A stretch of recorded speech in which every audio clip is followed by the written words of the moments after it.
मेरे हुजूर के चचा हैं। ओहद के मैदान में अल्लाह के हबीब सल्लल्लाहु अलैहि वसल्लम अपने सहाबा को लेकर के आए। अगर ओहद का ही जिक्र आ गया तो ओहद की दूसरी ये जंग है, इस्लामी दूसरी जंग, बड़ी दूसरी जंग। इस जंग का मंजर भी बड़ा अजीब है।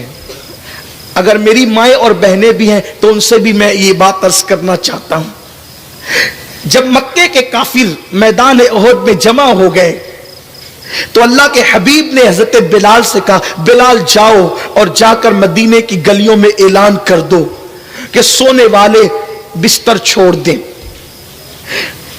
अल्लाह की इबादत करने वाले नफल इबादत इस वक्त तर्क कर दें, कारोबार वाले कारोबार बंद कर दें और अल्लाह के दीन की खातिर रसूल पाक के कदमों में अपनी जान कुर्बान करने के लिए पहुंच जाएं। मैं हज़रत अमीर हमजा की शहादत पढ़ने से पहले थोड़ा सा ओहद का पस मंजर पढ़ने लगा हूं ताकि हुजूर की आमद का मकसद मेरे जवानों के जहन और दिमाग में आए। बिलाल हबशी रात का आखिरी पहर है, रात के आखिरी पहर में ऐलान कर रहे हैं। ऐलान करते करते बिलाल एक बेवा के मकान के करीब से गुजरे। बहुत इश्क रसूल का दावा है आपको और मुझे। आशिक़ रसूल यूं होते हैं, आशिकान रसूल की पहचान यूं होती है। कैसे वो शाक थे। हजरत बिलाल रात के आखिरी पहर में एक बेवा के मकान के करीब से गुजरे। सोने वालों उठो, हुजूर याद कर रहे हैं। रोने वालों बिस्तर पर आंसुओं की सौगात पेश करने वालों चलो, हुजूर याद कर रहे हैं। मेरे आका अलैहिस्सलाम का मुनादी ऐलान करते हुए गुजर रहा है। ऐसे में बेवा खातून के कानों में आवाज आई, उठकर बैठ गई, रोने लगी। मेरा तो शौहर शहीद हो चुका है, मेरे घर में एक नन्हा सा बच्चा है जिसकी उम्र सिर्फ 4 या 5 साल की है। मेरे घर में कुछ नहीं जो मैं हुजूर को पेश कर सकूं। रोने लगी। रोते रोते उसकी आवाज बुलंद हो गई।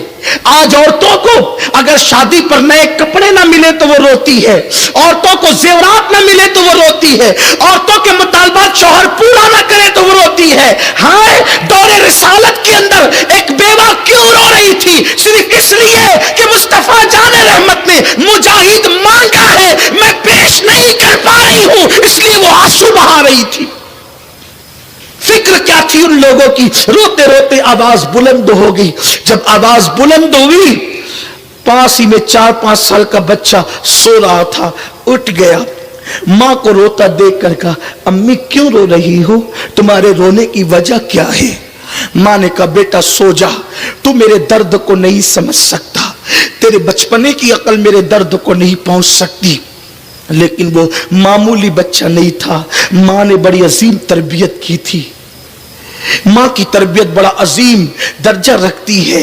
मां ने बड़ी अजीम तरबियत की थी। बच्चे से मां ने कहा, बेटा मेरे दर्द को तेरी अक्ल नहीं पहुंच सकती, सो जा। नन्हे से बच्चे ने कहा, अम्मी ये कैसे हो सकता है कि मेरी मां रोती रहे और मैं सोता रहूं? तुम्हें बताना होगा तुम क्यों रो रही हो। मां ने कहा, बेटा सो जा। फिर बच्चे ने कहा, अम्मी क्या तुम्हें मेरे अब्बा की याद आ रही है? तुम मेरे अब्बू के लिए रो रही हो?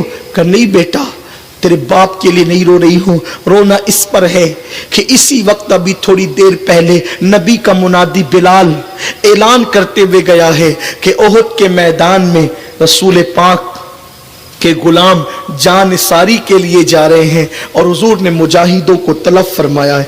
बेटा मेरे पास कोई जवान बेटा होता तो मैं भी शहादत का दूल्हा बनाकर भेज देती, मगर अफसोस मेरे पास जवान बेटा नहीं, इसलिए रो रही हूं कि देने वाले रसूल ने आज तलब किया है जानों का नजराना और हम देने के काबिल न रहे। नन्हे से बच्चे ने कहा, मां तुम्हें मेरे होते हुए रोने की जरूरत क्या है? मुझी को ले चलो और बारगाह रिसालत में पेश कर। 5 साल की उम्र क्या होती है? 4 साल की उम्र क्या होती है?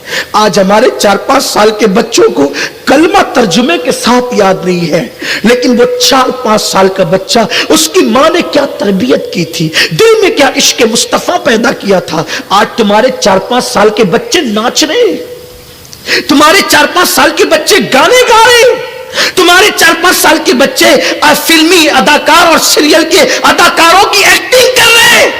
रब को क्या मुंह दिखाओगे? हुजूर की मेहनतों के बारे में पूछा जाएगा तो तुम क्या जवाब दोगे अल्लाह की बारगाह में? दीन निकल चुका है घरों से। हमारे घर मगरबी तहजीब के अड्डे बन गए, हमारे घर सिनेमा हॉल बन गए, हमारे घर नाच गानों के अड्डे बन गए, हमारे घरों के अंदर खुले खुले तौर पे अल्लाह रसूल की नाफरमानी हो रही है। हमारी बेटियों के पतले पतले दुपट्टे और वो भी गलों में लटके हुए। सोचो तो सही, मेरे रसूल अलैहिस्सलाम ने फरमाया, अबू दाऊद शरीफ की हदीस का मफहूम है, मेरे करीम आका फरमाते हैं कि मेरी उम्मत पर एक वक्त ऐसा आएगा जब मेरी उम्मत में शराब और जिना आम हो जाएगा, तो मैं उस वक्त मेरी उम्मत में चेहरे बदल दिए जाएंगे, चेहरे मस्क कर दिए जाएंगे, चेहरे सूअर और बंदर की तरह कर दिए जाएंगे, लोगों को जमीन में धंसाया जाएगा। एक और रिवायत में है, अजाब उन पर ऐसे आएगा जैसे काली घटाएं छाने के बाद जोरदार बारिश गिरती है, ऐसे उन पे अजाब टूट पड़ेगा।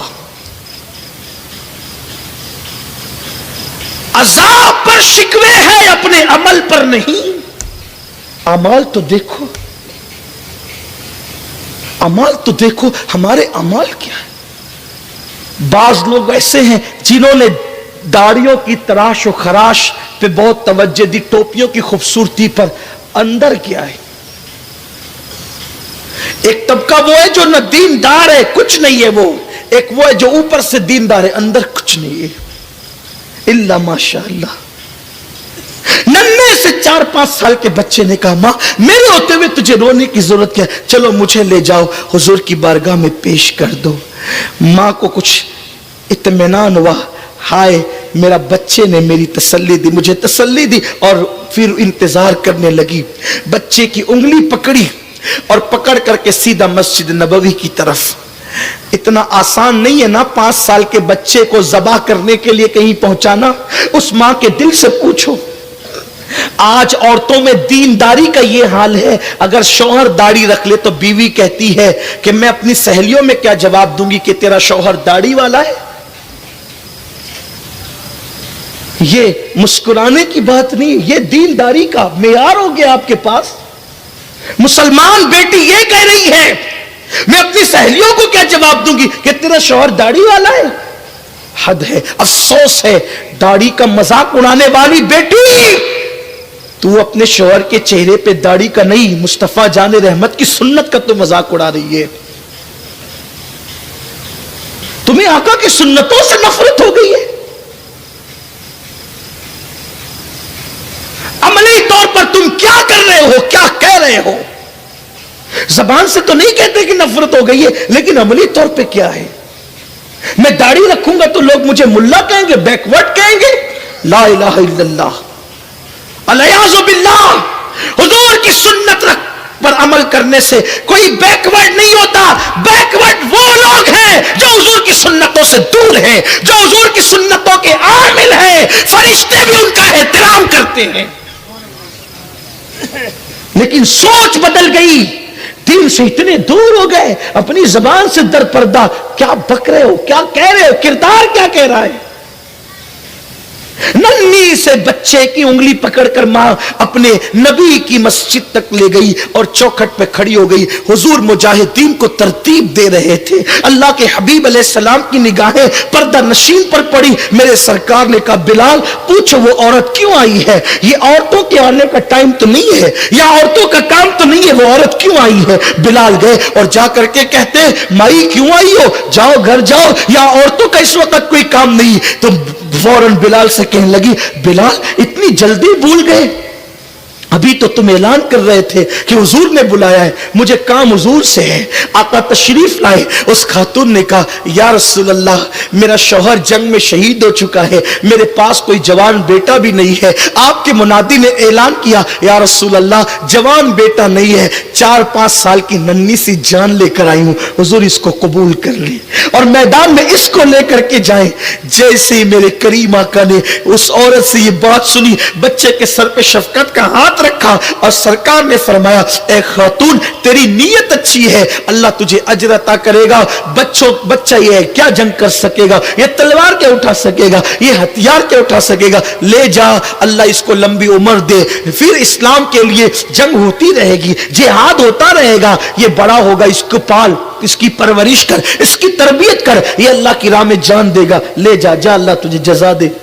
جیسی وہ خاتون پلٹنے لگی, بچے نے اپنی ماں کا ہاتھ چھوڑ دیا, ماں کا ہاتھ چھوڑ دیا اور حضور کی بارگاہ میں سرکار کا ہاتھ پکڑ کے کہنے لگا یا رسول اللہ, میری ماں تو مجھے سوتے وقت یہ سناتی تھی کہ نبی کی چوکھٹ وہ چوکھٹ ہے کہ جہاں پر جانے والا کبھی محروم واپس نہیں ہوتا. میری ماں نے تو مجھے یہ سنایا, نیند سوتے وقت سلاتے ٹائم میری ماں یہ کہتی تھی کہ نبی کی بارگاہ میں جانے والا کبھی خالی نہیں آتا. حضور میں کیسے خالی جا سکتا ہوں, آقا میں کیسے خالی جا سکتا ہوں؟ سرکار یہ بات تو سچ ہے, میں تلوار نہیں اٹھا سکتا, اوزار نہیں اٹھا سکتا, میں کچھ نہیں کر سکتا, لیکن یا رسول اللہ اتنا تو کر سکتا ہوں کہ اگر دشمن آپ کے قدموں کی طرف تیر چلائے گا تو میں اپنا سینہ پیش کر کے آپ کے قدموں کی حفاظت تو کر سکتا ہوں. بچوں میں یہ جذبات کس نے پیدا کیا تھا, بچوں میں یہ جذبات کس نے ڈالے تھے؟ یہ احد کا ایک پس منظر ہے. اور ہلکا سا اشارہ اس طرف بھی دے دوں, بلال جب اعلان کرتے ہوئے بڑھتے ہیں تو ایک طرف تو بیوہ کا مکان ہے, دوسری طرف پہلی رات کا دولہا اپنی بیوی کے ساتھ وصل کی لذتیں اٹھا رہا ہے. پہلی رات کا دولہا ہے, سوچو تو صحیح, پہلی رات کا دولہا کسے کہتے ہیں؟ زندگی کی سب سے قیمتی رات ہے جسے شادی کی رات کہتے ہیں. برسوں کے ہجر کی تکلیفیں اس رات وصل کی لذتوں میں تبدیل ہو جاتی ہے. دل کے آنگن میں ملاقاتوں کے پھول کھلتے ہیں, سانسوں کا سانسوں سے تبادلہ ہوتا ہے. انسان کی زندگی کی بڑی قیمتی رات ہے, زندگی کا بڑا اہم موڑ ہے, جس رات انسان سارے غم بھول جاتا ہے, یاروں کی یاری بھول جاتا ہے, رشتہ داروں کی رشتہ داری بھول جاتا ہے. اس کے سامنے تو صرف اس کا محبوب ہوتا ہے, بس اور کچھ نہیں. وہ رات کے لیے وہ دعا کرتا ہے کہ کاش آج کی رات کبھی ختم نہ ہو. لیکن وارے عشق رسول کے متوالو تمہاری عظمتوں پر سلام, جب بلال اعلان کرتے گزرے تو پہلی رات کا دولہا جن کا نام حضرت حنظلہ ہے وہ اپنی بیوی کو شرف بخش رہے تھے, فوراً الگ ہو گئے, فوراً الگ ہو گئے. اپنے الفاظ کے جامع میں اس حجرے کی منظر کشی میں یوں کر سکتا ہوں, جب فوراً الگ ہوئے اور اپنے بدن پر کپڑے ڈال کر کے تلوار کمر میں باندھنے لگے تو پیچھے سے پہلی رات کی بیوی نے کہا میرے سرتاج, بچپن کی سہیلیاں تیرے لیے چھوڑ دی, بابل کا گھر تیرے لیے چھوڑ دیا, سب کچھ تیرے لیے چھوڑ دیا, آج کی رات جامے کی رات تو نہیں ہے, آج کی رات تو وصل کی لذتیں اٹھانے کی رات ہے, کہاں جا رہے ہو؟ تو گویا کہ اس پہلی رات کے دولہے نے کہا ہوگا کہ میرے عشق کی راہ میں دیوار نہ بن, ہم وہ لوگ ہیں راہ عشق میں جو دیوار بنتا ہے اس دیوار کو توڑ دیا کرتے ہیں. اس خاتون نے کہا تھا کہ آپ کہاں جا رہے ہیں, کیا مجھ سے بڑا بھی کوئی محبوب ہے جس کے پاس آپ جا رہے ہیں؟ تو اس وقت تو پہلی رات شب کے دولہا نے کہا تھا کہ تیرا اور میرا محبوب وہ ہے جو آمنہ کا لال ہے, جس کا کلمہ پڑھ کے ہمیں ایمان کی دولت نصیب ہوئی ہے. آج انہوں نے طلب کیا ہے, روکنا مت ورنہ ہر اس دیوار کو ہم توڑ دیتے ہیں جو راہ عشق میں دیوار بنتی ہے یا پر جو ہے وہ حائل ہوتی ہے, ہم اس کو ختم کر دیتے ہیں. قربان وہ بیٹی بھی اسلام کی کیسی عظیم بیٹی تھی, اس نے کہا میرے سرتاج اگر آقائے کریم نے تمہیں بلایا ہے تو تم جس کے غلام ہو میں اس کی کنیز ہوں, جاؤ جاؤ جلدی جاؤ, دیر نہ کرو, لیکن بس تھوڑا رک کر ایک وعدہ کر لو, آج پہلی رات کی دلہن کو چھوڑ کر جا رہے ہو.